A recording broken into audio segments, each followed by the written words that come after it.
Eu vou dar início, seguindo essa mesma linha de pensamento que eu apresentei a vocês, eu queria apresentar para vocês a Rafaela Rocha. Ela é marmaterapeuta, terapeuta ayurvédica e crânio-sacro e doula. E ela vem trazer de uma experiência que, na verdade, ela acaba reunindo toda essa formação que ela tem e toda uma empatia, né, especialmente mais do que qualquer outra formação que ela tenha, né? Em favor dessas mulheres que lutam pelo direito de parir de forma assistida. Então, hoje o tema ela traz mulheres que cuidam de outras mulheres, a importância social e emocional de parir amparada. A Rafaela é uma queridíssima, conhecida nossa, já não é de agora, né? Rafa, eu vou pedir para antes de você começar a falar sobre o seu tema de hoje, que a gente vai seguir aí pelo menos uns 30, 40 minutos da sua fala, e depois a gente abre para perguntas e respostas, né?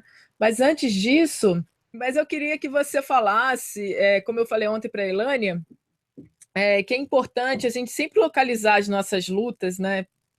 Porque, é claro, que não significa dizer que o trabalho define a gente, especialmente não define mesmo, né?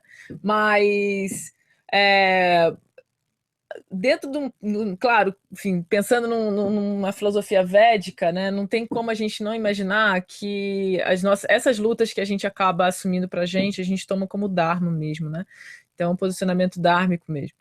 Então, eu acho que vale a pena você contar das suas subjetividades e como você chega até onde você está agora, o tipo de trabalho que você está fazendo, enfim, os estudos que você faz, né? Acho importante você contar um pouco rapidamente sobre quem é a Rafaela nesse contexto e como ela chega até então aqui para falar sobre esse assunto tão interessante no dia de hoje. Com vocês, Rafaela Rocha, e eu sigo contando aqui, gente, com vocês na página de transmissão, acompanhando as perguntas, tá bom? É com você, querida. Olá, boa noite a todos, todes. Queria agradecer, né, estar aqui. Fiquei muito feliz de ver que eu caibo aí nesse perfil e principalmente pela formação em empatia, né? Eu acho que todo dia eu estou tentando melhorar um pouco. É uma formação que vai para sempre quando a gente pensa em ter empatia, né? Eu, Rafaela Rocha, sou acho que um pouquinho de cada coisa, assim, né? Desde criança eu estava aí cuidando de tudo e de todos. Tenho uma trajetória bem grande assim dentro da arte, né? As minhas primeiras formações foram em arte, teatro, dança. E dentro disso eu tive um estudo de clown, comecei a estudar o Pat Adams, que é um dos grandes nomes da humanização. Acho que antes de eu ir para a questão de humanização, na assistência ao parto, etc. e tal, eu já tinha o conhecimento do Pat Adams, dessa questão da saúde mais humanizada e tudo mais. E isso foi lá quando eu tinha uns 14, 15 anos. Então, acho que eu considero a minha trajetória no meio da saúde daí, né? Que foi quando eu encabecei o projeto do Abraços Grátis aqui em São Paulo. Eu, desde os 13 anos, na verdade, né? Eu estava com um projeto de abraços grátis, ia nas ruas, abraçava todo mundo e comecei a pensar em uma ONG com 15 anos de idade, eu estava pensando nisso e foi uma coisa que eu congelei.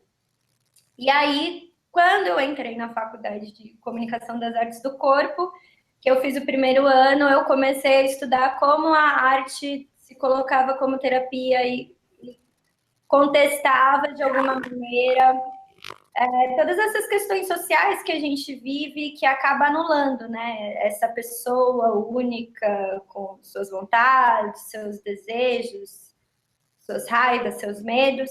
E comecei a ir para uma parte da arte, logo no primeiro ano, né? Que foi o primeiro ano que eu também estudei anatomia, fisiologia. Acabei me aprofundando mais na arte terapia e falei, não, pera, acho que eu quero terapia primeiro. E aí dei uma pausa, viajei, porque a gente não sabe o que faz, a gente viaja às vezes e dá certo. Quando dá, né? Quando pode. É, e aí viajei, fiquei 1 ano cuidando de 2 crianças. E quando eu cuidei dessas crianças, eu voltei para um lugar em que era outro tempo, né? Eu acho que eu aprendi muito com essas crianças, né? E fui em um programa de au pair, que era o que era mais acessível para mim na época. Então, na verdade, eu ganhei para trabalhar lá como babá, né? Então, eu acho que é muito importante falar que eu sou babá também, né? Foi uma das formações de vida aí que foram bem importantes para seguir com essa trajetória, que foi onde eu comecei a cuidar de pessoas exclusivamente, assim, eu já trabalhava com recreação infantil e tudo mais, mas que eu me vi cuidando de pessoas foi nesse primeiro trabalho como babá nos Estados Unidos, que não tem nada diferente de ser babá aqui, é a mesma coisa, eu posso afirmar para vocês. Não existe uma coisa mais, sei lá, a gente faz a mesma coisa, ou seja, você não é mais ou menos, dependendo do lugar que você está sendo babá. E lá eu procurei um curso de terapia. E foi onde eu me formei como terapeuta crânio-sacral e percebi que eu realmente gostava de cuidar das pessoas. E aí nisso, tentei fazer contato na Índia para ver se eu conseguia esticar para a Índia de uma vez, fazer, sei lá, um bate-volta e não sei. Não consegui, porque era muito difícil falar por e-mail. E assim que eu cheguei no Brasil, que tinha acabado meu contrato, eu busquei um curso de Ayurveda, encontrei Naradeva e fiz o primeiro curso de Marma, né? E logo depois comecei a formação em terapia ayurvédica. E aí comecei a atuar dentro da área da saúde. Quando eu cheguei no Brasil, todo mundo me conhecia pela minha carreira artística. Então eu não era a Rafaela terapeuta, era a Rafaela do teatro. Eu falei, tá, ok. Como que vou fazer para ter pacientes aqui, para conseguir mostrar o meu trabalho? E aí me veio na cabeça de eu fazer o Pague Quanto Puder, que era uma prática. Eu tinha acabado de ver um vídeo do Chico Xavier, a autobiografia dele, o filme. E aí eu lembrava de uma cena que ele pegava com uma mão, dava para outra e trabalhava, e não interessa o que você trazia, ele fazia o que você precisava, e enfim. E aí falei, nossa, acho que pode dar certo. E aí comecei com o projeto do Dividindo Medicina Alternativa, em que eu fazia uma sessão Pague Quanto Puder, então a pessoa chegava, eu atendia ela com crânio, até porque a crânio sacral aqui é extremamente cara, assim, inacessível, e eu consegui a minha experiência, assim, como terapeuta, fez um boom, na verdade, né? Porque eu até tinha tido experiência nos Estados Unidos, mas abrindo, colocando a terapia de uma forma acessível, eu consegui estudar muito com os casos que apareciam e ver o resultado muito mais rápido, assim, né? Porque por ser um preço acessível, as pessoas vinham semanalmente e conseguiam evoluir. E aí chegou num pé que eu falei, bom, eu queria pelo menos que as pessoas me conhecessem pelo Pague Quanto Puder, tipo, que as pessoas experimentassem a terapia, mas eu tava num pé que se eu falasse, ok, agora eu vou começar a cobrar X, eu tinha certeza que 90% das pessoas não poderiam continuar indo à terapia. E aí, como chegou em um ponto em que as pessoas me indicavam, e eu não tinha problema tanto em trabalhar pelo valor que me pagavam, tanto em ter pacientes, eu acabei deixando Pague Quanto Puder, e deixando, eu nunca mais desisti do Pague Quanto Puder, acho que ele me tomou posse. E em um desses atendimentos, eu comecei a atender uma gestante, que a terapia crânio-sacral é bem indicada para gestação, recém-nascidos, trabalho de parto, para fazer um preparo, né, para o trabalho de parto em si, ela é bem indicada, o acompanhamento com a crânio. E eu estava acompanhando uma gestante e um belo dia ela falou, ai, sabe, eu estava procurando sobre parto humanizado e essas coisas, e eu queria tanto que você fosse minha doula. E eu falei, ai, quero! E eu nem sabia o que era doula nesse dia, mas eu sabia que era aquela pessoa que ia acompanhar o trabalho de parto. E aí foi nesse dia que eu me descobri doula. E é muito legal quando a gente fala, né, de horizontalização das relações, inclusive dentro da equipe médica, de um parto, né, da equipe médica não, né, de uma equipe que vai assistir ao parto da gestante, foi muito importante para mim, porque eu sempre quis assistir um parto, né, e quando eu estava no curso de crânio sacral, eu percebia que eu estava com a gestante, estava com o recém-nascido e com a mulher pós-parto, mas tinha essa lacuna que não era preenchida e eu pensava, ok, então eu vou ter que fazer a faculdade de medicina, ou obstetrícia, ou enfermagem, e quebrou de uma vez por todas o pouco que eu tinha de acreditar nessa formação que eu tinha, que era um tecnólogo, que era uma grande formação, né, que eu estudei muito, mas que caiu um pouco isso de, tem que ser isso ou aquilo. Não,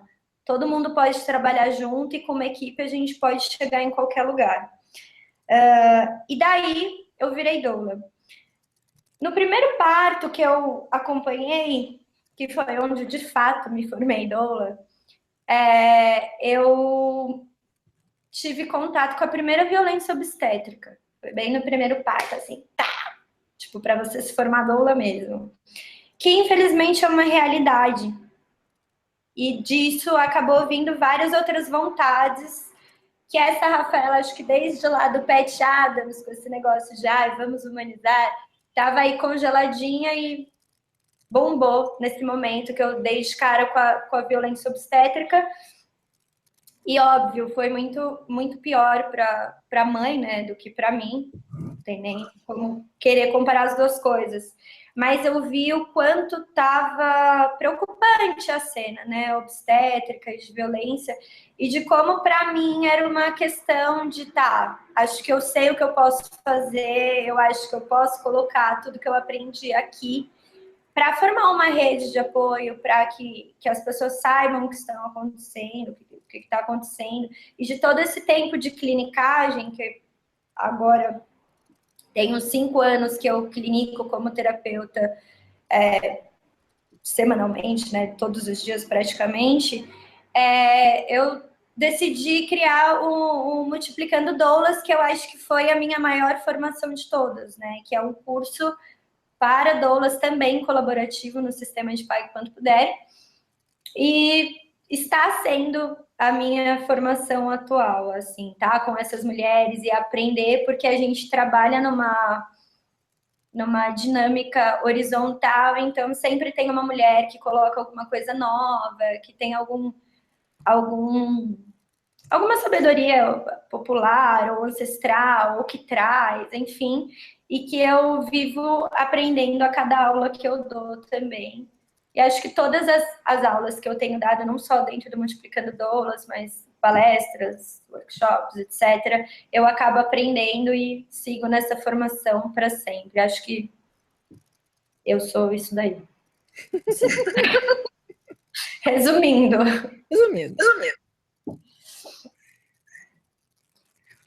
E aí?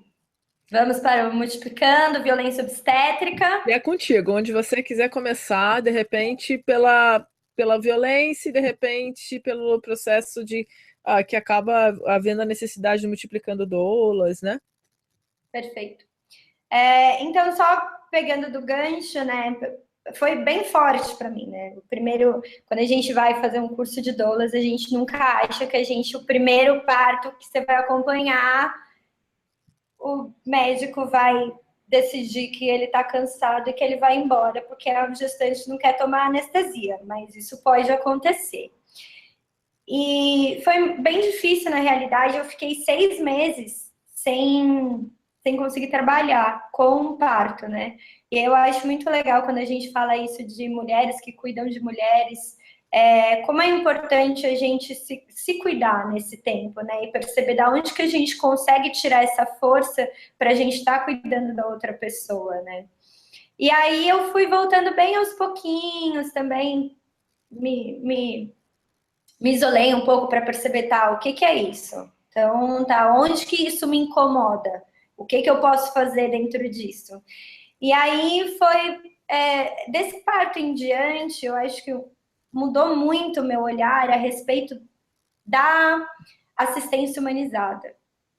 De como que funcionava isso, de humanizada para quem, quando, como, porque eu percebia que as pessoas que não podiam pagar por um parto com uma equipe domiciliar, um parto com uma equipe fechada, em que as pessoas realmente conseguiam comprar o tempo daquela pessoa disponível para aquele parto, a humanização não era tão bonita assim. Ou seja, uma mulher que tinha acesso, como a maioria de todas as outras coisas no nosso sistema capitalista, a pessoa que tinha acesso, ela conseguia ter o parto que ela queria, respeitado, humanizado e a coisa toda. Agora, a pessoa que não tinha acesso, ela foi o mais humanizado que pôde. E é muito legal pensar nessa palavra, né, do parto humanizado. Eu brinco que o parto humanizado, ele... Como assim parto humanizado? Se não é parto humanizado, é parto canino, felino, de um gato, de um cachorro, porque o parto, ele é humanizado. O grande problema, eu acho que é onde a humanização tem que entrar, é na assistência ao parto. E não na mulher, como tipo, é a mulher que tem que parir de forma humanizada. Não, a gente já faz isso porque a gente é ser humano, até que me prove o contrário. Mas a questão é, o quanto a gente que está cuidando, como que a gente está cuidando dessa pessoa que busca esse cuidado, né? Essa pessoa que busca essa assistência. E aí começou a vir esses questionamentos para mim, e era uma coisa que eu vivenciava bastante já dentro da área terapêutica, em que muitas pessoas chegavam em mim desesperadas, porque elas não queriam uma alternativa alopática, elas não sabiam o que fazer porque não tinham acesso a uma terapia alternativa, né? E já era uma realidade que eu conhecia por esse viés e não conhecia ainda dentro do parto. Então, de lá para os 2 anos seguintes que eu fui acompanhando o parto, fui entrando em contato com essa realidade que, na verdade, é uma realidade que está em qualquer âmbito, né? O acesso e o dinheiro, ele muda muita coisa. Mas eu percebi isso e eu achei extremamente cruel, assim, justamente porque tem o nome humanizado na frente, né? Parto humanizado. Aí você fala, tá, então é humanizado, mas não está levando em consideração a parte socioeconômica da pessoa? Como que a gente consegue falar, então, parto humanizado? E aí, ganhei uma viagem para o México, e lá eu entrei em contato com as doulas da tradição RUF, e me formei lá também. E foi muito bom, porque aqui a minha formação, ela me deu muitos aparatos, acho que, não sei se políticos, mas bem científicos, assim, já é isso e tal. E no México, até pela realidade ser bem diferente do Brasil, assim, aqui a gente, falando em termos de violência, é muita violência contra a mulher, mas no México é muito mais. O termo feminicídio ainda nem existe no México, né? Então, não existem números lá. Em uma reunião que eu estava com outras doulas do México, eu falei, mas aonde que vocês denunciam? Aí ficou todo mundo, denunciar? Denunciar o quê? Mas como? Não, foi só o médico que fez. E aí eu conversei, não, é assim. Vamos pensar junto, porque se não existe número, se não existe dado, também não existe violência. Então, se a gente não se cuida, se a gente não se apoia, a gente não consegue ir contra uma realidade que está violentando a outras mulheres, né? E lá tinha uma rede de apoio muito grande. Dentro do curso que eu fiz, as vivências eram muitas. E se falava muito entre as mulheres que estavam presentes sobre as violências que a gente sofria em vários âmbitos. Coisa que, pela estrutura do curso, por ser um outro modelo mesmo aqui no Brasil, eu não tive. E aí, quando eu fiz isso, no final do curso, a gente tinha uma dinâmica em que a gente falava o que a gente ia fazer depois daquele curso. Tá, você recebeu essa informação, e aí? E eu me propus a trazer o curso para o Brasil, fazer um esquema desse mesmo curso num pague quanto puder, num esquema colaborativo. E aí minha professora falou, vai lá, pode fazer, arrasa. E aí eu vim, passei um mês, né, estruturando, conversando. Antes mesmo de fazer o curso, eu coloquei na rede, né, o que as mulheres achavam que era fundamental para uma doula, o que elas sentiram falta em um curso de doulas, como que, sei lá, o que mais chamou a atenção na doula que te assistiu, ou você teve uma doula, e dentro de todas essas respostas, eu criei uma grade, incluindo vários outros temas. Eu acho que foi a melhor forma de criar, porque muitas coisas eu não teria pensado sozinha sem a rede. Na realidade, eu estruturei as coisas, né? Mas foi praticamente uma ideia coletiva.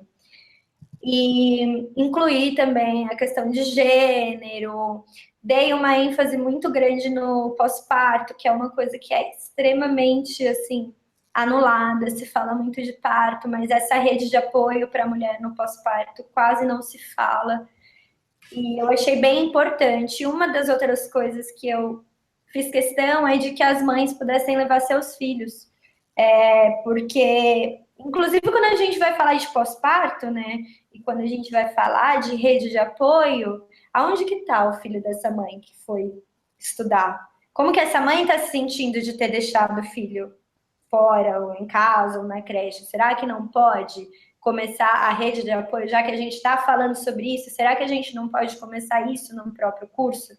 Então, para mim, não fazia muito sentido ser alguma coisa diferente. E um dos principais motivos de eu ter feito isso é que, trabalhando na assistência e também com essa forma,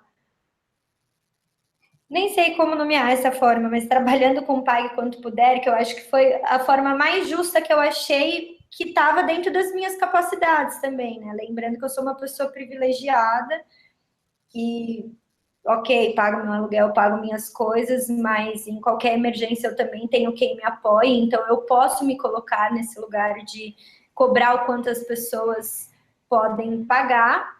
E além disso, foi a minha escolha de vida também. Eu também anulei vários dos meus privilégios de poder comer onde eu quiser, comprar a roupa que eu quiser. Não, eu preferi ter um estilo de vida em que eu acredite para conseguir trabalhar dessa forma que me traz satisfação também. Muito mais do que comprar uma roupa, por exemplo. E um dos principais motivos de eu ter colocado isso foi justamente perceber que eu sozinha não conseguia fazer isso, assim. Claro, é bastante coisa para as mulheres que eu atendi nesse formato do Pai Quanto Puder, foi significativo, o que eu atendi voluntário foi significativo, mas ainda é muito pequenininho a partir da, da violência que existe mesmo, né? Quando você percebe, tá, ok, parto humanizado para quem? Como que a gente vai falar dessa mulher que cuida sem escolher quem que essa mulher vai cuidar? Qual que vai ser o critério para a gente cuidar uma da outra? É o financeiro? É o, sei lá, a simpatia que a gente tem uma pela outra? Como que a gente se coloca? Acho que até falando dessa questão de saúde, né? Dessa questão de humanização mesmo, de você perceber o outro, perceber o lugar em que você está. Como que a gente fala de um parto humanizado para todo mundo? E foi onde eu vi a maior necessidade de criar praticamente um exército de doulas, né? Porque estava até pensando hoje, né? Porque eu me aproximei bastante das meninas da favela do Moinho, que estão lá no entorno do Sesc Bom Retiro, que eu estava pensando num projeto para lá e tudo mais. Então eu fui fazer algumas visitas. E é muito engraçado porque, às vezes, o que a gente aprende num curso de doulas, é o problema de amamentação, então fala para essa mulher ficar com o peito para fora, num lugar com ventilação, para bater bastante sol no peito. Mas a gente esquece que tem mulheres que não têm janela no quarto. Tem mulheres que dormem com mais 10 outras pessoas no mesmo quarto, que é esse quarto que não tem janela. Então, como que a gente vai estender essa humanização para essas mulheres? E qual que é o real interesse da gente estender essa humanização até lá? Quem que está falando de humanização e quem que está, de fato, chegando a todas as mulheres? Porque é um direito de todos.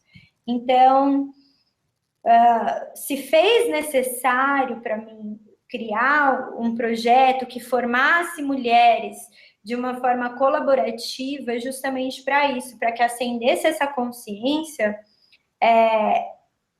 em todas as mulheres, porque por mais que o Multiplicando ele é um projeto que ele é itinerante, então o curso ele vai andando em vários lugares de São Paulo, não só de São Paulo, né? A gente já foi para Guarulhos, Santo André, e agora a gente está em Rio Claro também.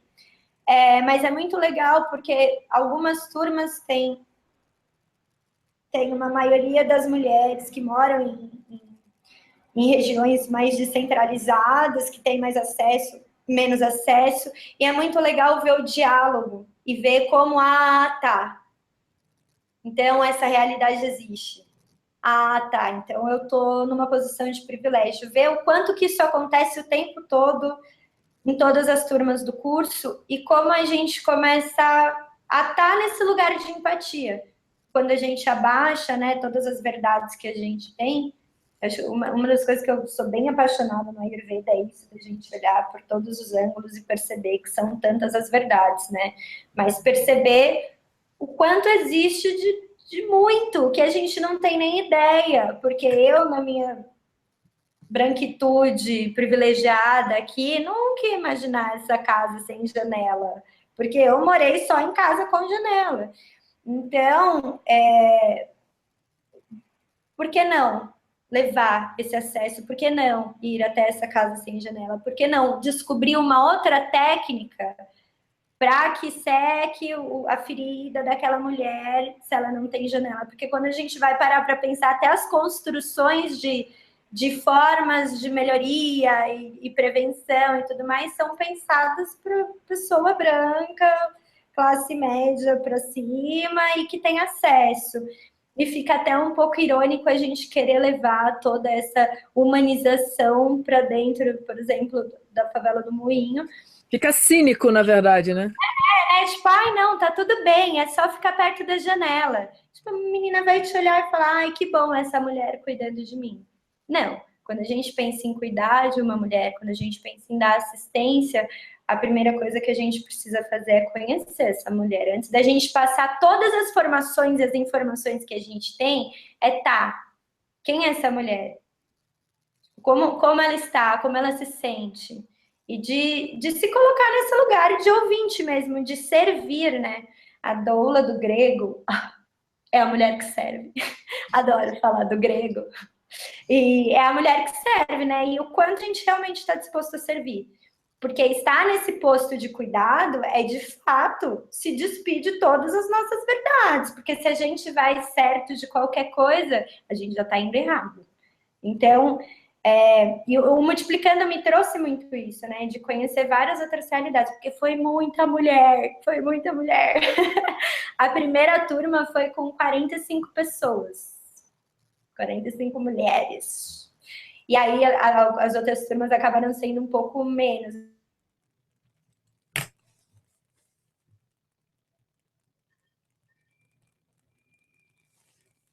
Rafa?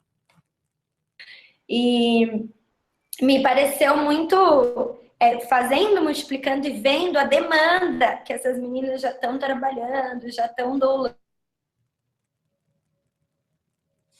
Traz a demanda enorme que tinha e que ainda tem, né? Para pensar nessa humanização um pouco mais efetiva, porque é violência.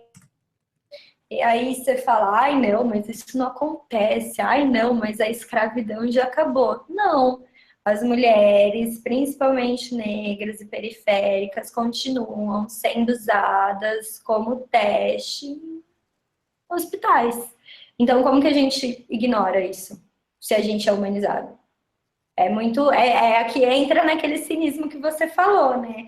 Não tem como. E aí a gente, voltando, né, no moinho, o próximo alvo, né? Porque a Cracolândia foi sitiada agora, e o próximo alvo é o Moinho. Então, são mulheres que eu conheço, são mulheres que estão lá, que não tem nada a ver com isso, e que muito provavelmente terão suas vidas anuladas. Mulheres jovens, gestantes ou com filhos recém-nascidos. Então, quando a gente pensa, humanização, gestação, tá, para quem e como, né? A realidade não é o São Luís, né? Não mesmo. E que bom, né? Porque o São Luís, lindinho, né? Tá aprendendo bastante aí com a humanização. Sempre tem muito o que aprender, né? Principalmente em questão de equipe, né? Interdisciplinar, de como que as pessoas se respeitam e como que a gente está a serviço da mulher, né? E não a serviço do seu próprio, sei lá, sua própria vontade.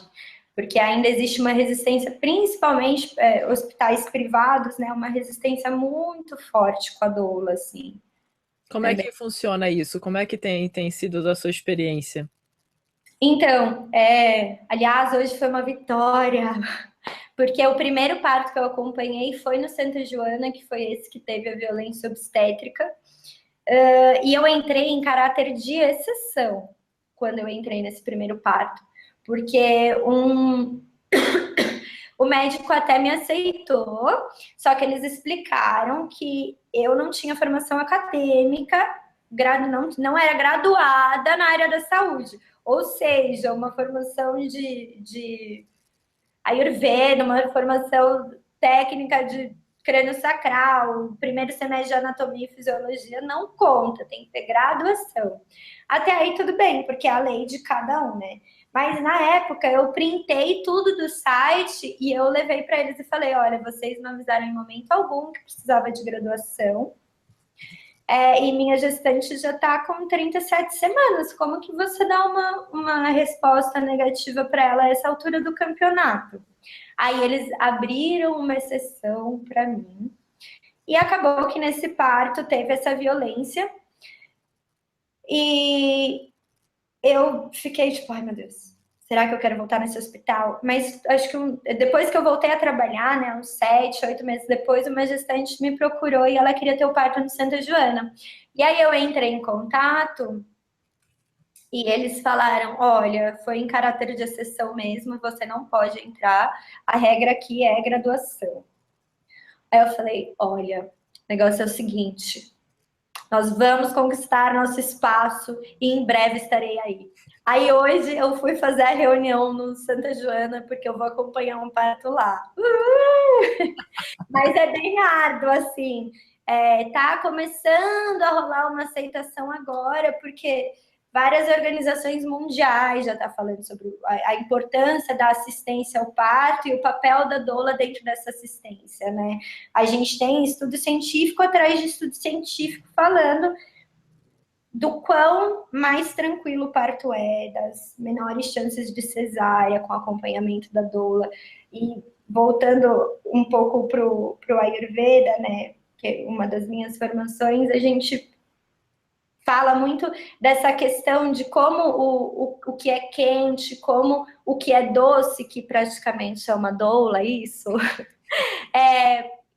acaba trazendo a saúde, né? Como aquilo que aquece a gente, que é a humanização, é poder olhar, não é aquecer no sentido de uma bolsa de água quente, que também ajuda muito num trabalho de parto, mas é ter esse calor humano mesmo, né? De considerar outra pessoa, de como isso é benéfico.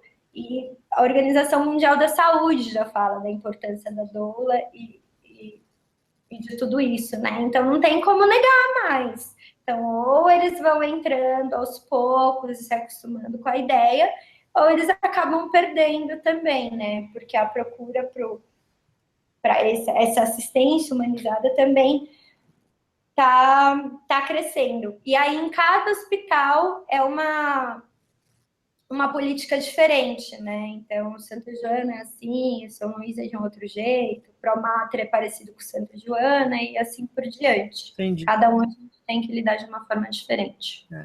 Me diz uma coisa, explica pra gente como é que exatamente, não sei se todo mundo está entendendo o que significaria um, uma abordagem colaborativa para você formar o seu curso, né? Acho que é importante as pessoas entenderem como é que você faz chegar às pessoas que não podem pagar esse conhecimento, de modo que possam se tornar multiplicadoras, né? E as pessoas, e como é que você até mencionou, né? Porque às vezes você está agora onde que você falou? Eu tô em Rio Rio Claro, Claro, né? Guarulhos e Santo André. Então, por exemplo, o Rio Claro tem ali pessoas que estão centralizadas, ou seja, que estão tipo mais localmente disponíveis, né, de circulação entre a cidade, né? Tem carro, tem acesso a transporte público fácil e tal, mas também tem aquelas pessoas que estão à periferia, né? Não só em comunidades, mas também em distância mesmo desse centro, né, onde tudo acontece. Então, como é que você está fazendo? Você falou que tem esse intercâmbio, que na verdade, de fato, enriquece o seu curso, mas como é que você faz chegar, já que as realidades socioeconômicas são extremamente diferentes? Como é que isso funciona? Então, na realidade, o fazer chegar foi uma coisa muito louca, que eu acho que funcionou meio que como o Pague Quanto Puder comigo, sozinha como terapeuta. É o boca a boca. Eu praticamente, coisas acontecem, assim, as pessoas vêm. Eu acho que o fato de ser o único curso de idosos colaborativo faz com que isso aconteça. Mas uma das coisas que eu falo, e eu acho que uma das coisas que faz com que chegue, é que a pessoa ela escolhe o valor que ela pode pagar. Então, a partir do momento que é uma coisa que é viável financeiramente para ela, ela consegue chegar. E no primeiro dia de aula, eu proponho para as pessoas da turma que, se alguma das meninas ou algum dos meninos da turma não conseguirem ir para o curso por conta de dinheiro para transporte, que eu posso pegar do caixa do curso para dar uma ajuda de custo para essa pessoa. Então, até as pessoas que realmente não têm acesso, elas conseguem fazer. E assim, claro, como você começou a falar no começo, acesso, elas têm pelo menos algum para saber que o curso está acontecendo. E a intenção, né, de todas essas turmas, uma atrás da outra, é justamente conseguir formar arrecadar um dinheiro para eu conseguir dar uma palestra realmente gratuita e chegar ainda mais na periferia, que o lugar mais periférico que a gente conseguiu ir foi mais descentralizado, né? Foi em Santo André. E é engraçado que foi o lugar com o número maior de desistências, porque essas pessoas que estavam muito num lugar de privilégio, elas viram, ficaram com medo e não foram. E perderam horrores, assim. É muito louco. É muito louco e é uma coisa de se observar que a gente fica, nossa. Misturou demais, não gostaram. Exatamente. Exatamente. Nossa. E precisa, e tem que ter pelo menos uma estrutura, assim, né, para conseguir sediar o curso, né? E por ser colaborativo, por eu ainda ter a contribuição para os professores e tudo mais, a gente não consegue usar um lugar público, por exemplo, uma escola que fosse, que pudesse sediar. Então, a gente ainda está pensando como que a gente pode fazer isso, talvez num crowdfunding, ou sei lá, para a gente conseguir fazer uma totalmente gratuita já para um lugar de alguma comunidade, sei lá. O interessante, Mas acontece dessa forma. entendi. Então, pelo que eu entendi, as pessoas que pague quanto puder, é, imagina-se que quem pode pagar um pouco mais, paga um pouco mais, né? E quem paga só pode pagar um pouco, né? Ou fazer uma mínima contribuição, paga, né? E de certa forma, quem pode, tem mais condições financeiras, acaba subsidiando o curso para aquela outra pessoa que não está podendo colaborar com um pouco mais. É isso? Sim, sim. E a gente teve também uma vaquinha que foi maravilhosa, maravilhosa. E que fez com que acontecesse a segunda turma, que na segunda turma foi em Osasco também, que é uma região um pouco mais centralizada também, não tanto quanto a da turma de Santo André, mas é um lugar em que quase não chega acesso também, né? E a gente arrecadou super pouco, mesmo com um valor muito baixo para os professores, ainda não cobria. E a gente ainda está na batalha para conseguir um projetor, umas coisas assim, mas é muito legal também porque estimula uma aula muito mais dinâmica, né? E não perde o conteúdo, porque a gente também leva outras formas de conteúdo, mas é muito legal. Antigamente não tinha projetor. Oi? Antigamente não tinha projetor. Então, menina, eu chego lá e abro o livro de anatomia, mó delícia, eu acho mó legal. E o engraçado, que o que eu acho demais nesse projeto, Rafa, é que assim, você, por mais que, como assim, como é uma dinâmica, né? E eu entendo que você também acaba constituindo a fala, né, o tom do que vai ser abordado de acordo com as vivências individuais ali, né, presente. Então, o que eu acho interessante nessa abordagem que você faz do curso, né, nesse sistema colaborativo, é que assim, essa é uma realidade que acontece em muitas comunidades, né? Por exemplo, aquela história dos mais médicos, por exemplo, também, né? Por que que não tem indo médicos ou ainda assistentes de saúde indo em lugares de difícil acesso ou fora descentralizados ou em comunidades? Porque dificilmente as pessoas que conseguem se formar nesse tipo ter esse tipo de formação, pagar por essa formação, dificilmente vão se preocupar em sair do seu lugar, né, de sair do seu centro e ir para esses lugares de atendimento. Por isso que frequentemente é estimulado as pessoas da própria localidade a ter esse tipo de formação. E eu acho que o mais incrível no que você traz é justamente você deixar essa informação de modo que também seja corroborada, mas e construída a partir da vivência que a pessoa vai desenvolver atendendo os seus ali da comunidade, não é isso?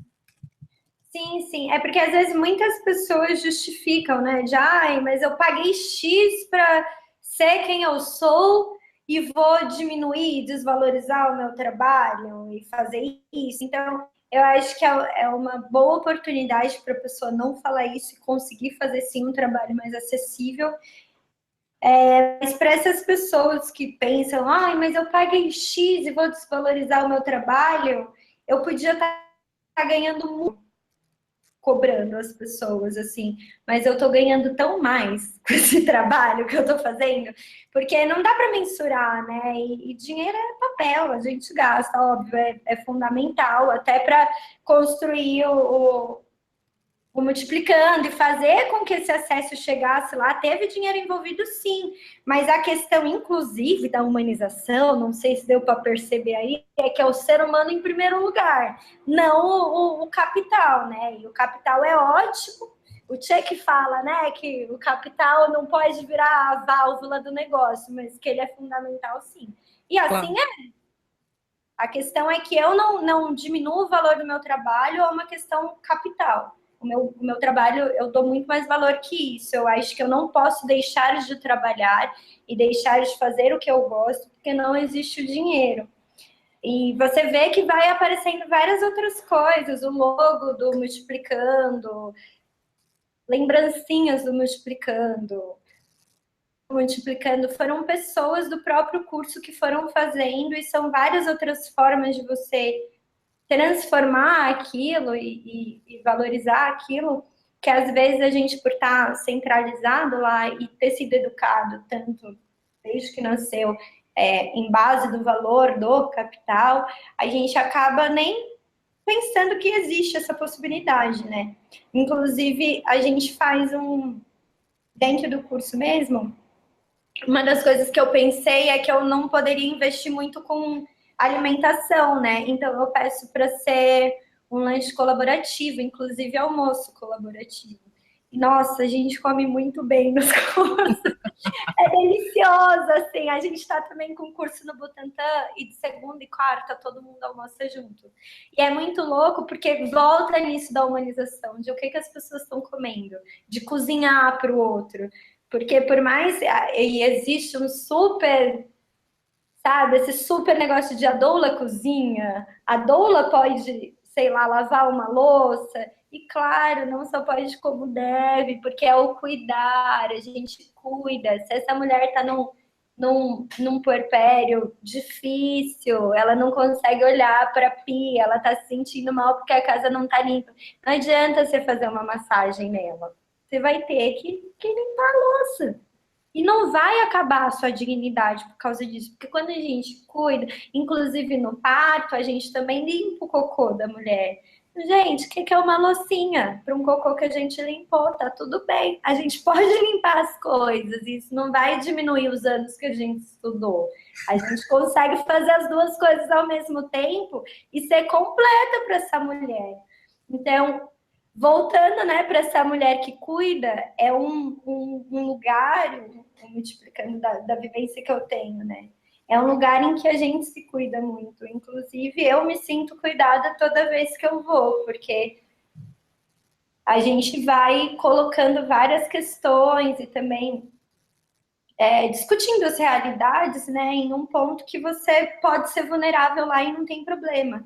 Inclusive, vários momentos como professora, eu também não sou professora e eu estou aprendendo, e não tem problema nenhum nisso, né? Então, acho que respondi isso. Sim. Não, e o bacana nisso é porque eu anotei alguns pontos aqui, né? Eu já vou chegar ali nas perguntas do pessoal. É, é que você mencionou que você permite que as mulheres levem os seus filhos, né? E também você mencionou que tem homens fazendo o curso de doulas, né? Esse é um outro ponto, né? Mas eu queria falar um outro anterior a esse, que uma vez que você coloca, porque assim, além de tudo, né? Eu acho que a possibilidade que você está criando não é só exatamente um curso de doula, mas uma possibilidade também de ampliar as relações, né? De expandir, né? Já que a gente vive nesse mundo tão endurecido pelos aparelhos do Estado que moem gente, né? A possibilidade de você criar um parênteses de vivência colaborativa pode trazer um pouco de acalanto, como você tinha mencionado, né? De calor e doce. Né? Então, isso é bacana. Mas, ao mesmo tempo, também botar as crianças junto, me parece que frequentemente vem essa tônica, essa discussão, né, sobre que espaços a criança pode estar. Quais são os espaços em que a criança é permitida? Né? A gente tem essa barreira geracional, né? De como se a gente não pudesse conviver e até aprender com crianças e adolescentes, né? Então, eu acho que um ponto que você podia comentar um pouco mais é sobre essa quebra geracional que você faz, não só a hierarquia no sentido de estar ensinando, como você acabou de falar, que você acaba também ficando relativamente vulnerável em determinado momento, porque faz parte do processo, mas também quebra esse processo, essa hierarquia geracional. E como é que isso pode ser importante, né, no aprendizado, no contexto ali de curso de todas as pessoas que estão passando por aquela transformação? Tá. Eu vou começar falando dos homens que estão fazendo o curso. E uma vez a gente estava falando sobre isso, sobre ter dolo ou não ter. Eu gosto de chamar de doula, porque a gente ia chamar de várias vezes por coisas que terminam com O e ninguém mudou. Então, para mim, vai continuar doula homem. Aí, as doula homem que estão no curso, o primeiro dia eu falei, gente, eu vou só falar uma coisa para vocês, queridos. Aqui a gente vai falar sobre as mulheres, então peço respeito. E qualquer coisa que vocês falarem que for tirar algum gatilho, ativar algum gatilho, eu vou interromper. Tudo bem? Eles falaram, tudo bem. Não houve nenhum gatilho até hoje. Às vezes eu acho que o meu olhar, assim, às vezes, pode dar um medo para eles. Mas muito pelo contrário, tá sendo uma construção muito bacana, até porque 3 desses homens são 4, né? 3 desses homens, eles acompanham as suas companheiras, né? E cuidam das crianças que vão, porque às vezes para a mãe fica um pouco difícil sim prestar atenção, porque ela quer dar atenção para aquela criança, né? Então ter o companheiro facilita nisso. Não que a gente também não cuide, mas elas se sentem mais seguras e ótimo.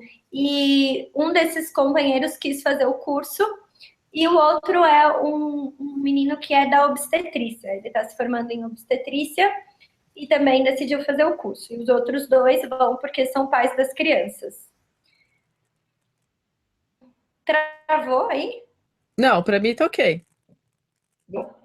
E aí Uma das coisas muito positivas, assim, dos pais das crianças é que eles ficaram também numa ajuda da logística. Então, eles acabam ajudando mais na preparação dos alimentos e tudo mais, tipo, quando é o dia de almoço, assim.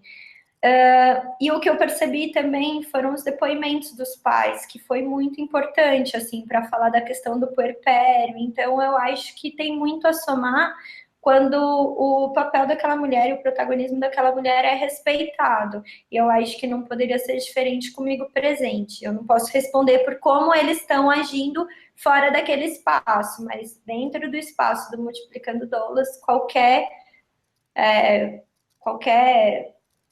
reprodução de machismo não há, assim, é barrada na hora. Inclusive, as reproduções de machismo, os machismos dos homens, né, e as reproduções de machismos das próprias mulheres que, né, estamos aí e fomos ensinadas dessa maneira.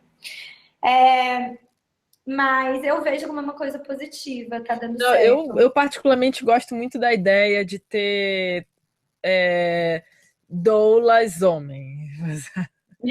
Acho que é a possibilidade, sim. Mas Coisa muito engraçada que eu ia começar falando isso e eu acabei não falando, falei do outro assunto, mas a gente estava numa roda de conversa falando e aí uma menina colocou, eu acho muito engraçado que é normal a gente ver médico e a gente acha super estranho ver um doulo.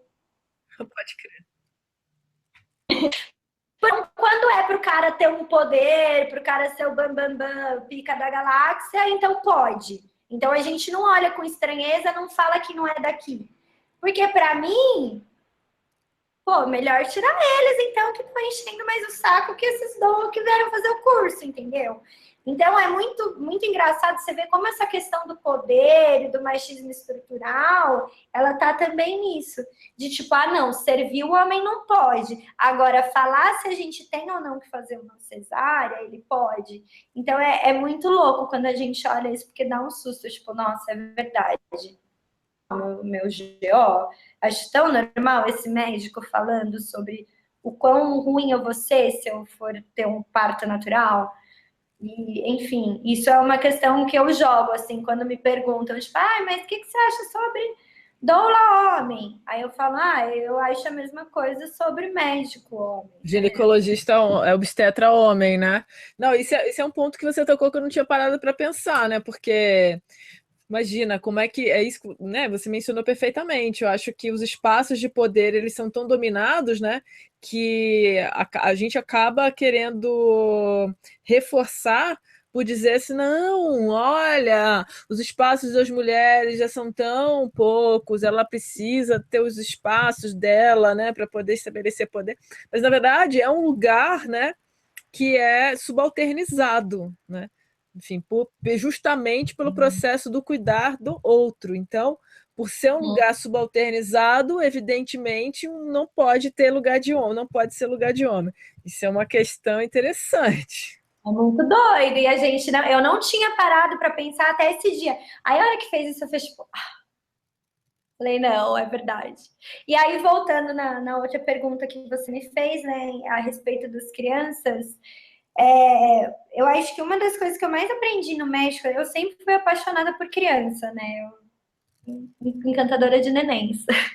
Mas uma das coisas mais sérias, assim, que eu aprendi no México, que eu fiquei em uma comunidade anarquista, xamânica lá, no meio do pessoal, e tinha uma criança. E quando a criança falava, ninguém mais podia falar. E era o abuelito que falava isso, né? O Tata, na verdade. E ele falava, não, quando uma criança fala, fica todo mundo quieto. E é isso, porque a criança ela tem outro tempo, né? Ela não tá já com todas as cascas que a sociedade coloca na gente. Quanto mais bebê, menos casca ela vai ter, né? Então, ter esse tempo da criança, para mim, é muito importante. E eu vi esses dias uma amiga compartilhou para mim não, né? No Facebook dela, na timeline, quando uma criança faz alguma coisa, pronta alguma coisa, não lembro que tribo específica, tá? Tô falando bem por cima, assim, mais para falar de outras construídas com criança. Mas que nessa determinada tribo, quando tinha um acidente com alguma criança, eles não viam como um acidente. Tipo, a criança tava, sei lá, foi fazer, tinha uma fogueira, a criança bateu em um negócio que bateu na oca, que pegou fogo na oca. Destruiu a oca. Eles não veem isso como, ai, olha o que a criança fez. Não, eles veem isso como uma oportunidade, uma necessidade deles se juntarem, se unirem para construir algo novo. Então, por exemplo, na aula, eu não acho que a criança me atrapalha, porque se ela chora, eu paro imediatamente a aula. Eu espero. E eu brinco com a criança, e eu vejo se a mãe está precisando de alguma coisa. Então, eu não preciso gritar. Ou se as crianças estão brincando ou falando mais alto, eu convido elas para darem aula comigo. Então, elas vêm do meu lado, me ajudam com os cartazes, mostram as fotos. Então, eu dou aula junto com as crianças. E eu acho importantíssimo as crianças estarem aí, porque a gente começa a perceber coisas tão mais maravilhosas. E, enfim, a ter ganchos para poder exemplificar coisas, porque elas estão lá. Foi muito engraçado, porque eu estava fazendo na turma do Butantan, foi semana passada isso, um exercício de corpo, de liberar o corpo e não sei o quê. E aí, depois que a gente liberou o corpo, a criança estava fazendo junto com a gente, o Airan. Aí ele tava lá, e corpo, e não sei o quê. E o próximo ia ser um exercício de vocalização, de ficar... Blá, blá, blá, blá, blá, blá. E aí todo mundo fazendo. Aí terminou, e eu ia falar, agora respirem fundo. E aí ele já tava... Tipo, antes de eu falar, porque aquilo liberou ele, e ele simplesmente reagiu ao corpo dele. E a criança tava fazendo tudo certinho, sem eu ter que falar nada, e os adultos tudo lá travado, né? Tipo, ai, será que já pode respirar fundo agora, sabe? E aí eu como aula, eu falei, gente, olha essa criança, vamos voltar para essa criança, pelo amor de Deus.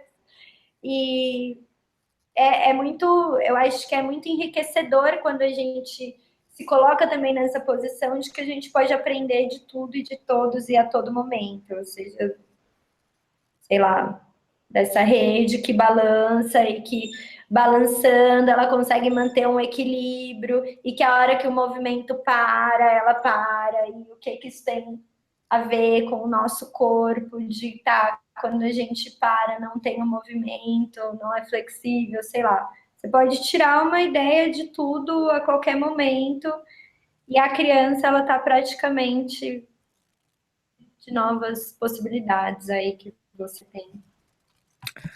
Rafa, deixa eu te fazer uma pergunta antes de eu abrir, começar a ler as perguntas do pessoal. Você acha que empatia se aprende? Acho, com certeza absoluta. As pessoas. Gente, eu não nasci assim, essa pessoa que tinha facilidade de aceitar o que o outro falava, que era flexível. Aprendi muito com essa rede aqui, ó. De ser flexível e carregar as coisas, menina. Porque é o tempo. Nossa, eu acho que se parar para pensar nas coisas que eu pensava no primeiro ano de formação do Naradeva com o que eu penso hoje, você até riu, né? Acho que você sabe, né? Porque a gente vai aprendendo, mas é sempre isso. É você se propor para aquilo. E o Pat Adams fala muito isso, né? De que é o amor, as pessoas acham que amor é assim, eu amo. Não, a gente pratica o amor, a gente pratica a empatia, a gente pratica a paciência. Não é porque é de humanas que não precisa praticar, entendeu? Do mesmo jeito que você faz lá a tabuada 2 vezes 2, 2 vezes 3, 2 vezes 4 e fica memorizando, a empatia também é um exercício. A gente parar lugar de fala, não é o meu lugar de fala, fica quieto. E exercitar isso, nossa, gente, façam isso. Vale muito a pena ficar quieto. Mas quando a gente acha que a gente já sabe tudo, e que, não, eu já nasci empática. Não, não, a gente sempre pode melhorar. Então, eu acho que sim, algo que se aprende sim, e que se aprende diariamente. Eu acho que você nunca chega no topzera da empatia, não. Você ainda precisa fazer muita. Quando você acha que você está na topzera da empatia, você não está nem no CREO número 1, assim, você precisa aprender mais ainda. E sim, vamos todos praticar a empatia para a gente ficar tolerável, assim, da Eu gente acho não ser louco. eu acho que dentro desse contexto em que a gente é socializada, né? Deve ser um exercício realmente que deve ser feito diariamente, né? Assim, eu acho que é importante também é reconhecer que isso que você falou, não adianta a gente achar que está assim, o cúmulo da criatura empática, que não é bem verdade. Assim, a gente está sempre incorrendo no erro de ser preconceituoso, a gente está sempre incorrendo no erro de ser julgador, né? Especialmente em situações assim, tipo, aquela pessoa ali tá dando aquela papinha pronta da Nestlé para criança. A gente está sempre com esse olhar assim, né, julgador, e sem contextualizar de onde vem aquela pessoa que está, aquele corpo que está fazendo aquilo ali, né? Então, sem de repente pensar que aquela mãe, né, não tem uma rede de apoio para fazer um puerpério adequado, ela está fazendo o que é possível, né? Tá, tipo, alimentando, fazendo a criança respirar na melhor forma possível, né? Então não tem gente ali ajudando ela, fazendo uma comida, lavando uma louça, auxiliando, deixando ela descansar, porque gasta energia pra caramba, né? Um processo de amamentação. E isso, né? Você não a criatura nasce, ou então nenhuma relação nasce com amor, assim. Amor é uma coisa que você constrói, amor é social, amor é uma coisa, uma pracrute com base social. A gente vai desenvolvendo esse sentimento, né? Ele não é uma coisa assim, uma pílula que você toma e automaticamente o negócio brota. Isso é importante, sabe? Principalmente para aquela mãe ali do puerpério, né? Que muitas vezes é uma outra situação também super não dita, né? Da depressão pós-parto, né? Que a depressão pós-parto ela surge por falta de assistência, ela surge porque aquele corpo está exaurido, ela surge porque ela não tem acesso suficiente a determinados nutrientes, porque é só ela para cuidar dela e da outra criança, da criatura que acabou de nascer. Então, muitas vezes uma depressão pós-parto surge numa situação como essa, né? Sim, sim, e é engraçado porque mesmo a gente cumprindo esse papel, né, da assistência humanizada, a gente pode ser tão agressivo quanto ou pior do que sei lá, uma intervenção desnecessária.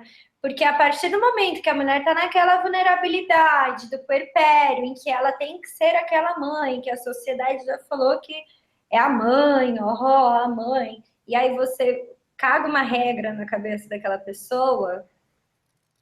É isso. Você tem a oportunidade de escutar. Então, é bem olhar para isso de ok, preciso julgar, preciso falar o que eu acho. Não, é acolher, né? E é bem preocupante, na realidade, isso, né? Porque em muitos casos, na verdade, até em casos de depressão pós-parto, né? A gente indica mais uma terapia individual, justamente por conta dessa questão dos julgamentos, né? Porque por mais que várias redes existam, às vezes na internet e tal, ainda existe muito julgamento materno. Muito julgamento, assim, de a mulher como se... Porque a mulher vira mãe, ela vira outra coisa, né? Porque acho que a maternidade é compulsória, né? Oi? A maternidade é compulsória, né? Acha isso. Pois é. Tipo, tem um jeito igual para ser mãe e outra, né? Todo mundo tem que agir igual, segundo esse amor benevolente, tipo, suprassumo, né? Como se isso fosse uma realidade, né? Com E a discordância. mãe adota a criança, gente, é um processo. Essa sensação, a gente estava falando disso na aula de ontem, essa sensação de tristeza, essa exclusão inicial que a mãe tem do todo, assim, de se sentir mais deprimida, é extremamente necessária e ela é saudável nesse começo. Porque para esses primeiros cuidados do bebê, ela precisa estar com uma atenção voltada para outra coisa, para estar isso biologicamente, tá? Dos hormônios que acontecem e coisa e tal. Ela apura o ânimo dela de uma forma que o foco dela tende a ser o bebê. Então, essa tristeza materna inicial, esse momento de olhar para o bebê e falar, ele não para de chorar, eu quero dormir. Quero tirar ele daqui, eu vou me trancar no banheiro, vou ficar aqui sozinha. Não quero mais. É extremamente normal e é aceitável.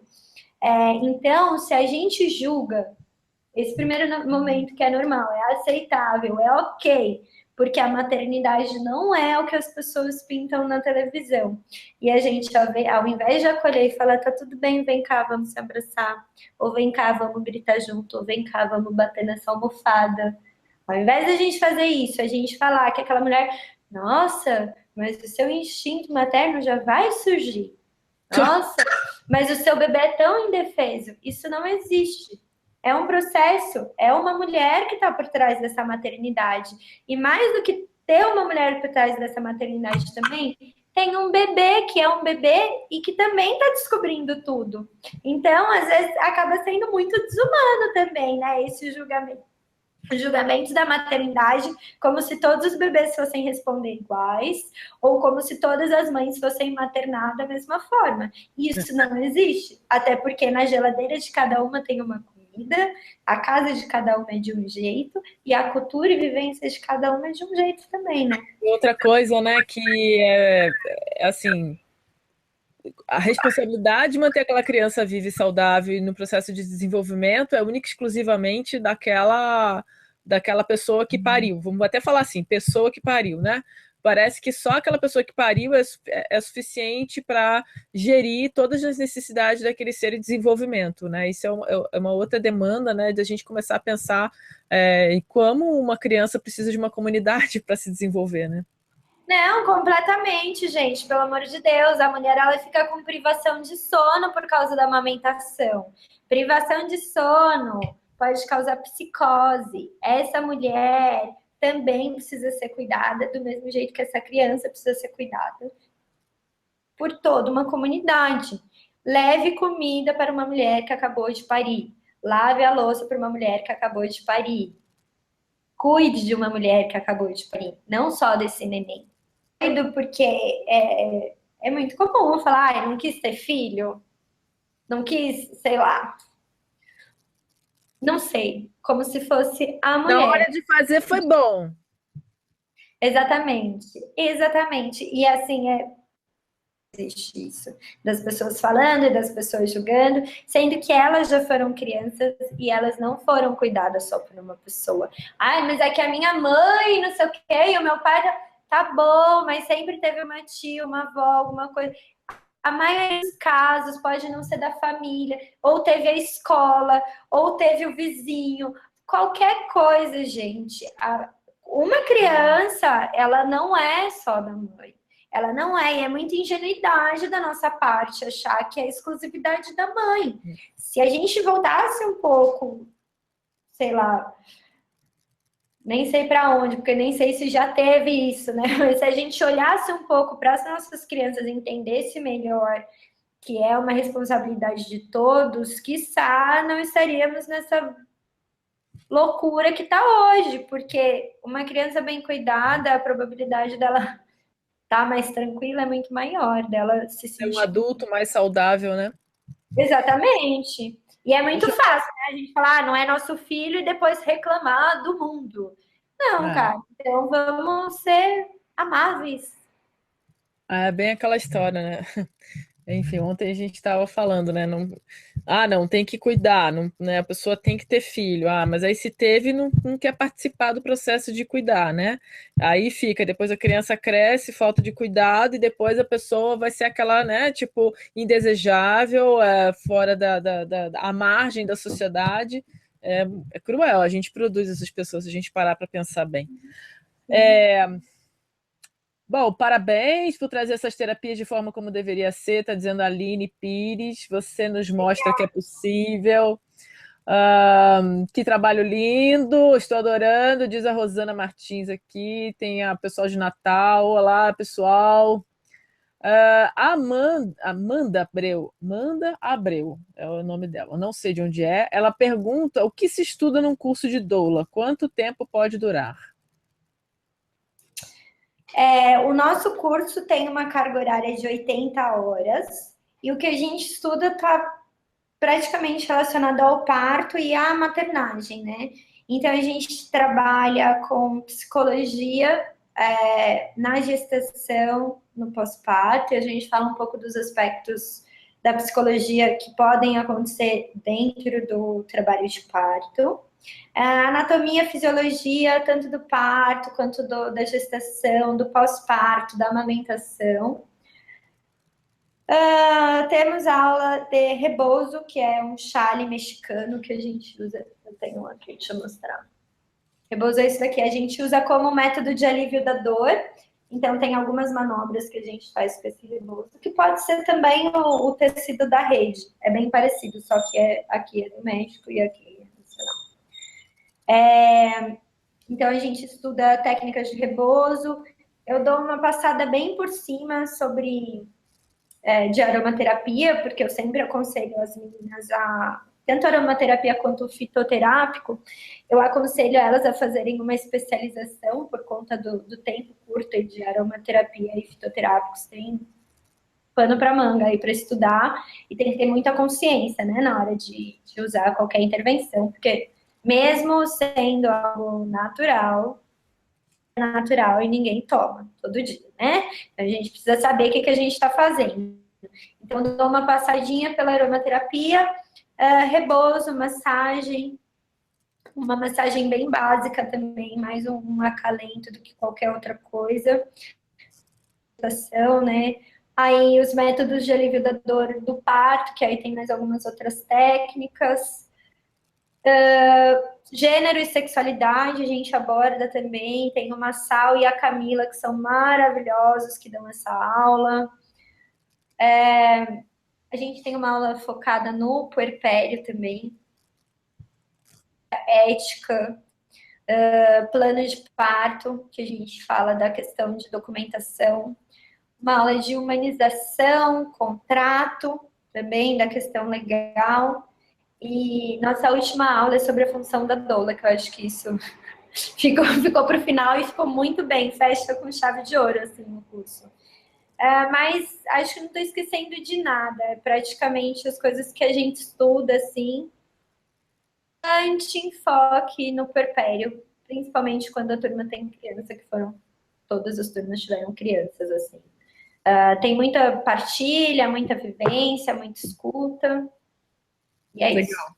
muito bom. Aí a Alice lá de Sodré, ela está contando aqui um pouco da história dela lá de Sodré não, é Alice Sodré lá de Goiás. Ela está falando que fez curso de doula, mas não trabalha exatamente atendendo. Ela acaba dando um serviço gratuito, fazendo uma orientação, dicas de como proceder no hospital, desde quando chegam, de como lidar com os profissionais que agridem, mostrando seus direitos. Tem ajudado e aumentou muito os partos normais aqui na minha cidade. Bacana, hein, Alice? Mas aqui na cidade também não existe esse serviço. Eu sou um peixe fora d'água também, encaro esse problema da falta de grana dessa população. Só imagino aqui, né? A Magda, depois essa pergunta aqui, de repente a gente pode responder em outro momento, que ela é de Porto Alegre, ela pergunta se encontra curso de doula lá. Certamente encontra, mas eu não saberia te dizer assim de cabeça, mas a gente pode providenciar essa informação. A Alice acaba dizendo que vai copiar essa sua estratégia, porque achou muito boa, a de Goiás. Bom, que bom. A Margarete, a mãe do Eric, faz uma pergunta muito boa, na verdade, aqui. Ela fala assim: Rafa, lindo, esse trabalho é maravilhoso, necessário de sempre. Essa pergunta eu achei muito boa. Ele é extensivo para as mães de babies que nascem mortos ou morrem ainda na barriga das mães? E o acompanhamento emocional com a mãe que passa por essa perda vivida tão juntinho dela? Como é que fica? Está dando parabéns, a iniciativa e coragem. Muito boa pergunta. Obrigada. Coragem é sempre bem-vinda. Eu esqueci de falar da aula de luto. A gente tem uma aula de luto também no curso e a gente fala sobre isso. E a gente coloca também, a gente fala da doula não só para o luto, mas também no acompanhamento de um processo de aborto, seja ele provocado ou não, né? O espontâneo. Ou espontâneo.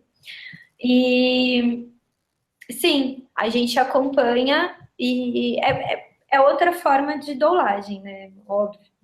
Mas não sei se é tão óbvio assim, né? É uma outra abordagem de trabalhar, né? O rito, como que um rito de passagem com essa mulher, né? Porque, infelizmente, em muitos casos de óbito, eles simplesmente colocam o bebê num saco e encaminha, infelizmente. Então, a gente sempre conversa nas aulas sobre a questão de ver o bebê, da mãe poder se despedir do bebê, ver o que vai fazer com aquele bebê, se quer tirar foto, se quer vestir o bebê, poder deixar aquele bebê com a mãe e acompanhar também, pelo menos até o segundo mês, né? A gente fala de uma semana, uma sessão por semana, né? Um encontro por semana, e depois de 15 em 15 dias, e ver como que fica depois disso, né? Porque também depende muito da mulher. Tem mulher que, por a doula ter estado no parto, ela prefere uma distância Que inicial, né? lembra da Mas situação, né? exatamente. Mas a gente se dispõe a estar junto nessa situação, né? De óbito. Houve uma situação, né, na verdade ocorreu comigo de eu tomar, assim, foi pessoas próximas a mim, de duas pessoas que o feto parou, faleceu ainda no útero, né, na 36ª semana, 35ª semana, e às vezes um pouco mais até avançado, 37ª, sabe? E pouca gente sabe que o processo para remover, né, aquele nasciturno é parindo via vaginal, né? E então tem que provocar todo um parto de um feto que já vai nascer morto, que já está morto, né? Então esse momento, assim, eu acompanhei duas pessoas muito perto, assim, e tem toda uma cadeia de hormônios, assim, todo um processo de que, enfim, o corpo se prepara para algum, né, para continuar no processo de desenvolvimento, né, de dois canais continuarem sendo desenvolvidos, e isso não acontece, né, é um delicadíssimo ainda, né? Sim, e também, em algumas vezes, eu passei por um aborto espontâneo, né? E do meu aborto espontâneo eu tive um comecinho de colostro, assim, né? Então é muito louco, porque além do próprio parto, tem a questão da amamentação, né? Porque se for mais tarde, no meu caso, foi no primeiro mês o aborto, e depois de meses eu tive o leite. Então, é muito louco que o corpo de cada mulher vai responder de uma forma, né? E a doula, para poder conseguir auxiliar nesse momento da amamentação, também é muito importante, porque provavelmente ela vai não um desmame, né? Mas vai provocar não sei nem que palavra usar, mas vai acabar a produção de leite, romper a produção de leite por forma medicamentosa, né? E aí tem que fazer ordenha, enfim. Ter uma doula nesse momento pode ser bem importante para essa mulher também. Legal, bacana. Ah, a Vera Hipólito, ela está falando que em Jundiaí a lei municipal permite a presença de doulas, que foi uma batalha iniciada no grupo de doulas que procurou a Câmara de Vereadores da cidade. Ali foi promulgada recentemente. E aqui aconteceu também em São Paulo, na cidade de São Paulo, né? Também foi ano passado isso, não foi? Sim. O bafafá lá, né, com o nosso antigo prefeito. É, Aí ela também está pedindo aqui numa outra mensagem o contato da Rafaela para uma amiga grávida pela primeira vez. A gente depois passa.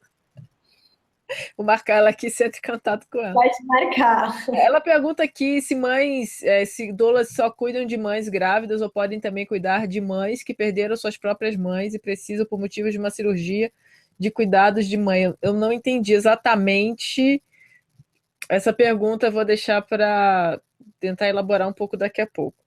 A Vivian Vilela, lá de Lisboa, acaba de entrar, está falando aqui que chegou tarde. Nossa, a mensagem dela é enorme. Ela é enfermeira lá e trabalha no projeto de curso de preparação de parto com uma colega especialista em saúde materno-obstétrica. E ela, deixa eu ver se ela fala um pouco da realidade de lá, né? Ela disse que lá que ela usa as técnicas de rebozo, usa as técnicas de yoga, de reiki, e que aí em Portugal são as enfermeiras ou enfermeiros que fazem os partos, não médico obstetra. A gente tem isso na Inglaterra também, com maior número, né? Uhum. Então, eu Aqui até. não tem. Nas casas de parto que a gente tem aqui em São Paulo são só enfermeiros Bem especializados. lembrado. Bem lembrado. Falar nisso, o que a gente tem aqui de casa de parto, né? Ou seja, um parto acessível, humanizado de fato. A gente tem duas casas de parto, né? Não é isso? Como é que ela é?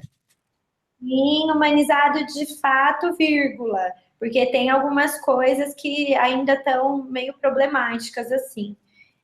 Mas é sempre importante se informar, buscar o que é procedimento da casa, o que não é, o que eles fazem, o que não fazem. A Casa Ângela é sensacional. A Ângela que fundou essa casa era uma parteira E a Nova maravilhosa. Ângela, né?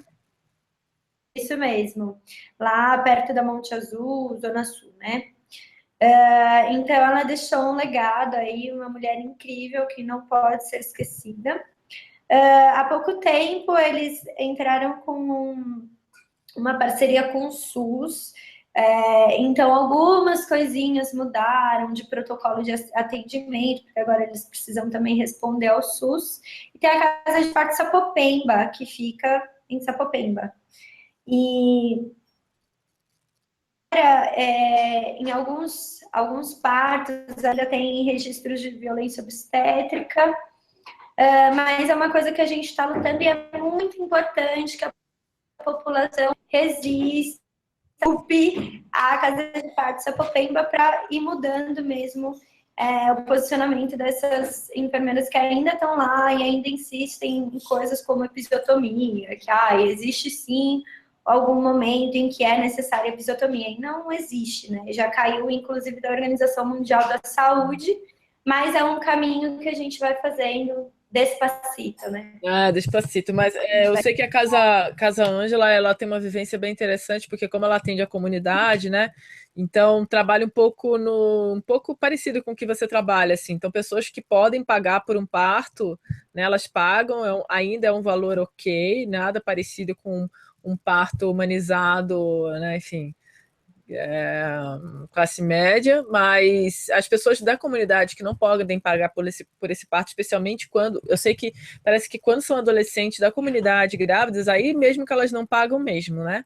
Eu acho que Então. elas têm alguma. Eu nem sei falar o nome de que empresa que é, mas tem uma empresa que eles investem em toda criança, todo adolescente, todo gestante adolescente, ela tem o parto financiado por essa empresa. Eu não vou lembrar, eu acho que deve ter mais informação no site deles. Mas é bem bacana o projeto, assim, acho que ela deixou tudo bem certinho para que se mantesse sempre vivo, assim, né?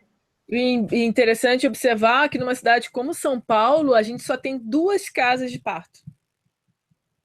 Pois é. Duas casas de parto. Tipo, realmente inacreditável uma possibilidade dessa, né? E Imagina. eu tava lendo a história, né, da Ângela, é engraçado porque ela veio, né, da Europa, não vou lembrar de qual lugar que ela veio, acho que ela era alemã, se eu não me engano. E ela veio e ela começou a atender parto sem o diploma daqui. E aí descobriram, fecharam a casa de parto. Porque como assim ela vai atender sem o diploma dela? Foi, fez a especialização para poder atender aqui e abriu de novo a casa de parto. Então, todos esses movimentos que caminham contra o sistema esmagador de pessoas, existe sempre uma grande resistência por trás. Então, acho que isso responde um pouco isso do que você falou, né? Mais casas de parto igual menos cesáreas, que é igual menos dinheiro para médicos cesaristas, que é igual menos clientes para hospitais maternidade privados, que também vai ser igual prejuízo para eles, né? Então não é de interesse de gente que tem muito dinheiro que se tenha mais casas de parto, né? bem. A Vera acaba esclarecendo aqui a dúvida dela. Ela pergunta se doula pode oferecer seus serviços para alguém que deverá passar por uma cirurgia ou uma doula só atende partos. A isso eu vou responder. Ô, Vera, na verdade, essa pessoa é uma pessoa cuidadora. Ela tem uma função similar à doula, mas a doula cuida especificamente dessa pessoa que está gerando, pariu e está cuidando de um ser que pariu. Né? No caso de uma pessoa que passa por uma cirurgia ou alguém ainda com alguma condição física, é uma cuidadora mesmo, que tem muitas enfermeiras e enfermeiros especializados nisso, né? E é um trabalho tão digno e tão maravilhoso quanto, e de uma doação infinita, mas não é doula, não, tá? É cuidador que chama, é cuidadora, tá? Bom, hoje a gente está aqui falando, ontem a gente começa com essa potência dos afetos e termina aqui dentro dessa coisa dos direitos reprodutivos, e a gente vem aqui nesse dia de hoje falar o quanto que pode ser, a gente pode mudar a nossa estrutura social pensando na forma que a gente vai nascer, ou pensando na forma como a gente vai escolher parir. Ter a possibilidade de escolher já é um luxo, né? Então, é inconcebível a gente imaginar que criaturas aos montes nascem sobre a egésis da violência. Pensar isso é dilacerador, né? Imaginar que essa criatura já vai se desenvolver com as marcas da violência. Aquela mãe, aquela pessoa que gestou aquele ser e que vai provavelmente cuidar, né? Não necessariamente, mas provavelmente,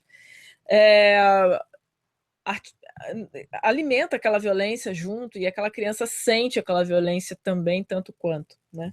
Então, a gente está falando aqui da possibilidade, né, da presença de alguém que assista aquele parto, mas não só isso, mas que observe as especificidades das emoções, observe as delicadezas de cada instante e de como que isso é diferente para cada pessoa, em cada circunstância, em cada estado social, em cada raça, né?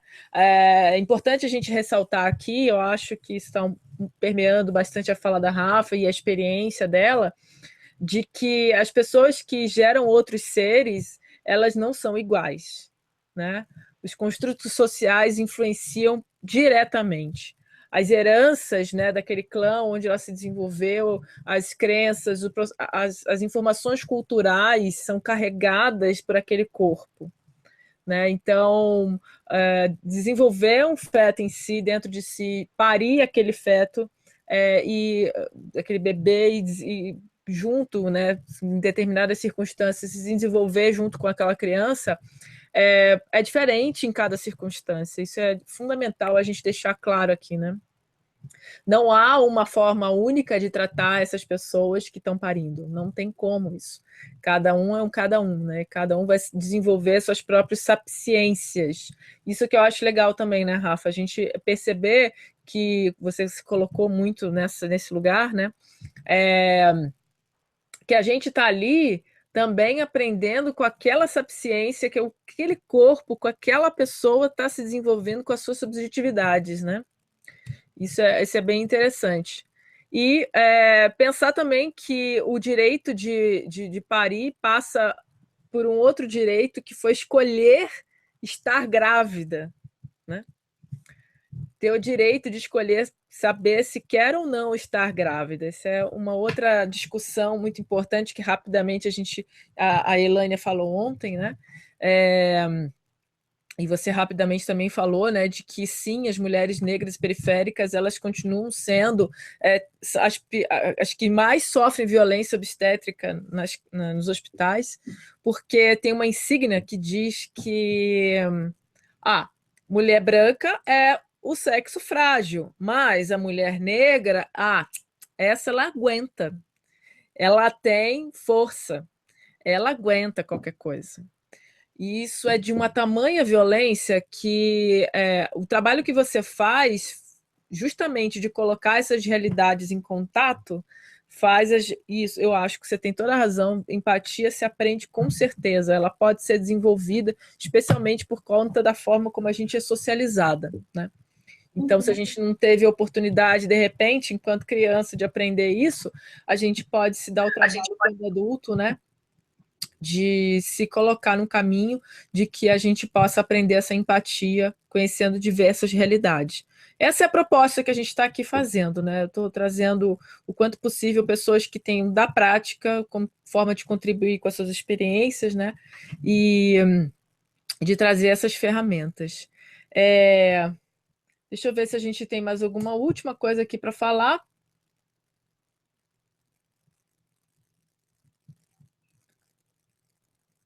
Tem gente perguntando quando é que vai ser o próximo parto, a próxima curso de doula em Santo André, que ela é de lá, é Amanda Abreu. Aqui no Rio de Janeiro tem uma casa de parto da Davi Caspiciano Filho, em Realengo, que bom. A Sandra Cardão, que ela é de Cabo Verde.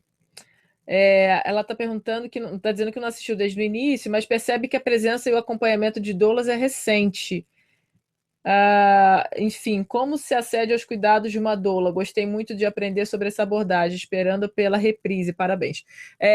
Eu não conheço a realidade de Cabo Verde, né? Mas eu acho que mundialmente a gente pode falar que a palavra doula vem recentemente tomando um lugar mais de respeitabilidade, né?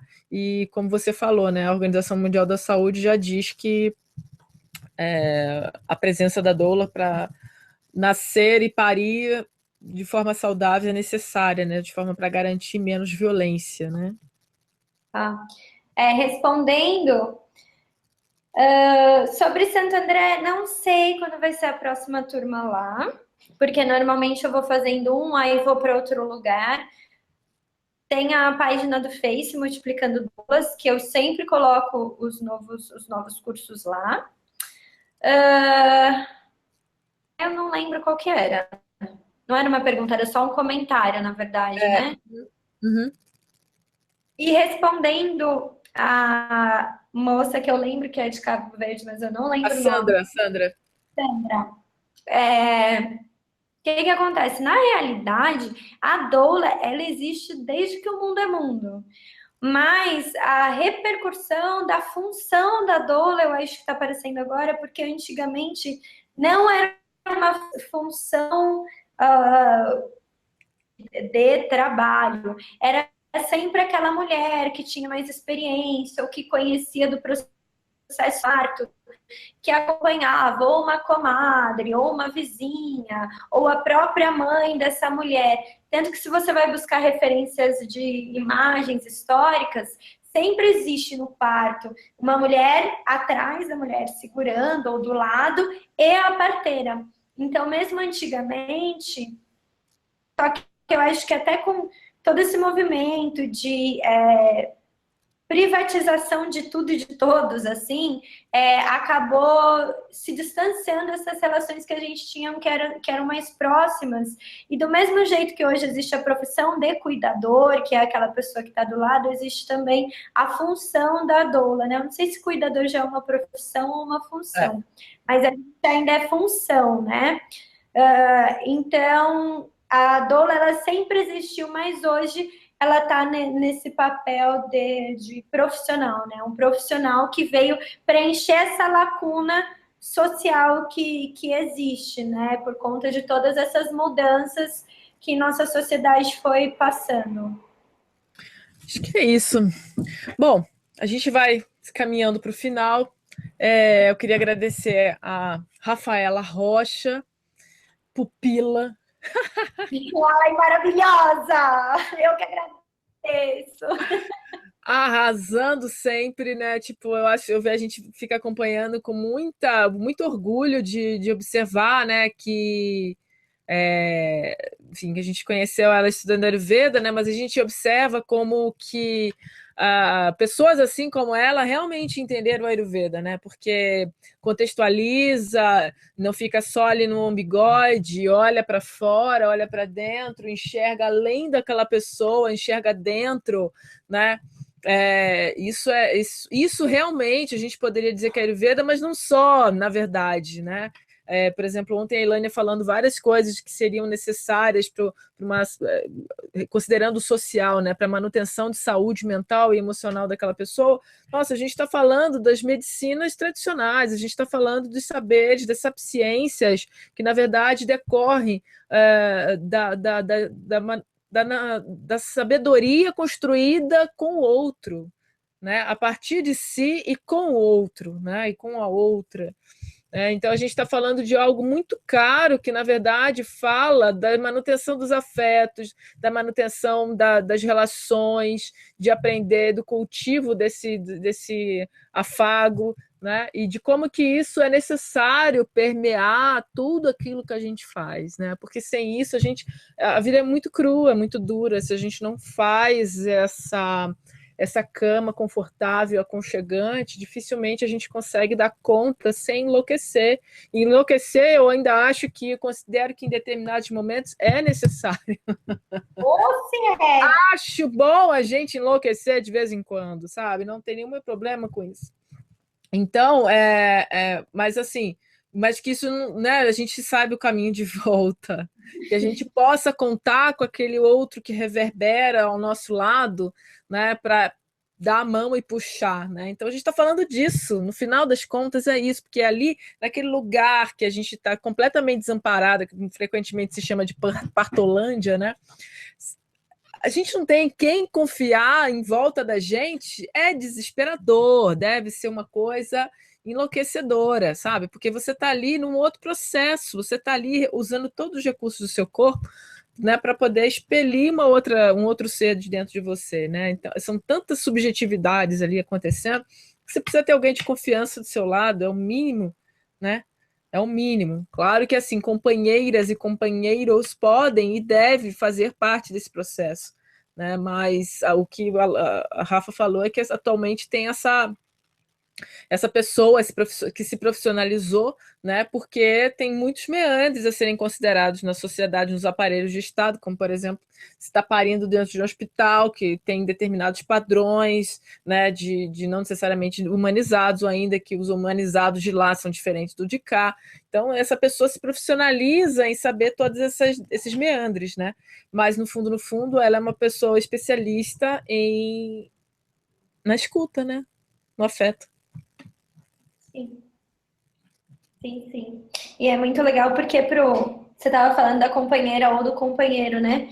Mas os dois também estão participando desse evento, né? Também tem aquela relação de esperar aquele bebê, que por mais que pra gente também, enquanto doula, eu digo pra mim, na verdade, posso falar de mim, é muito lindo ver cada bebê que nasce, assim, eu acho que eu posso estar no 1001, assim, 1001 parto que eu acompanho, mas vai ser o 1001 e vai ser o único 1001, entendeu?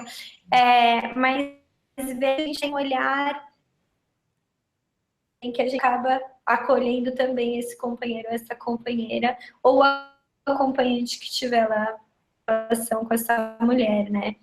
E de como, depois de ter estar sendo doula, né, depois de ter aceitado a doulagem na minha vida, como me abriu muito a escuta para muitas outras coisas, assim, inclusive para mim mesma, né?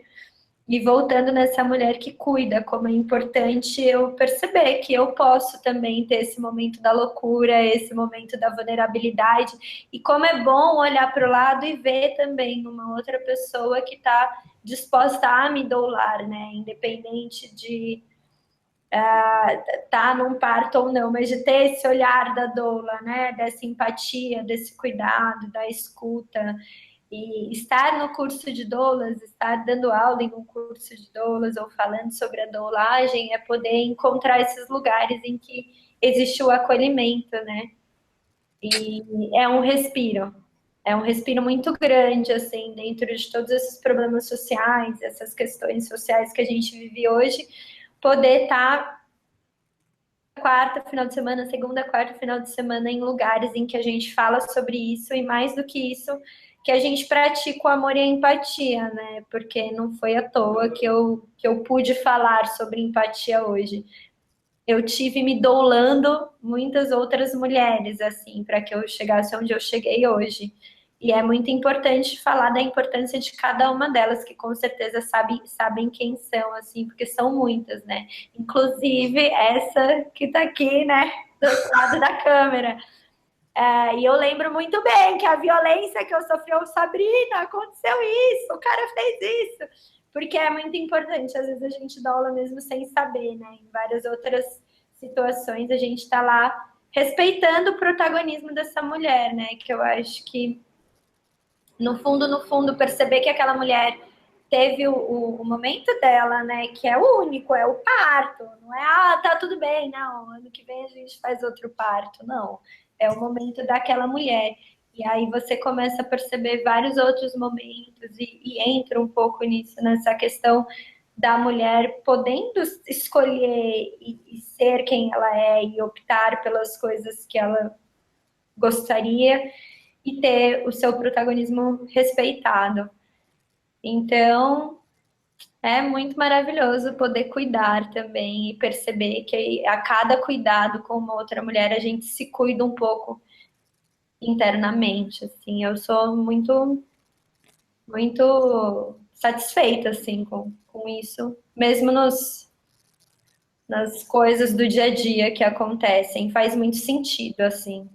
E muito sentido no Ayurveda, muito sentido nesse hangout, muito sentido em cada mulher, né, que eu acompanho. Muito bem, querida. Queria agradecer você, dizer que para o pessoal que está aqui que a gente vai ter uma reprise na sexta-feira e que se você acha que de repente tem alguém, né, alguém que pode se beneficiar dessa semana, ainda é possibilidade de se inscrever, tem todo o processo lá. Vale muito a pena, porque, enfim, mesmo o vídeo que a palestra de ontem ainda será possível também assistir se você se inscrever hoje ou amanhã, né? Então, se você acha que de repente tem pessoas que possam se beneficiar disso, né? Compartilha, divulguem, que amanhã tem mais às 20 horas com esse mesmo link para quem já está inscrito. Muito obrigada a Rafaela Rocha, que disponibilizou o seu tempo preciosíssimo e maravilhosamente, contribuiu aqui com a gente, dando essa vivência maravilhosa que ela vem fazendo, desenvolvendo, e provavelmente vai ser de uma potência gigante daqui a uns 5, 10 anos, né? Só quero ver, vai ter uma ONG que vai, tipo, arrebentar a boca do balão com todo mundo, né? Só acredito. Amém! Tenho certeza que a gente vai acontecer. Agora! Querida, muito obrigada, pessoal. Muito obrigada pela participação, pelas perguntas. Amanhã a gente se encontra novamente. Um grande abraço. Namastê.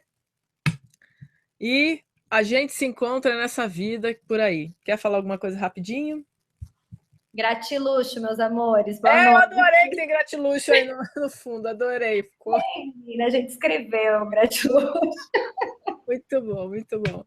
Tchau, querida. Beijos. Fica por aí, eu vou finalizar a transmissão. Tchau, Tá gente. bom. Boa noite, bom descanso.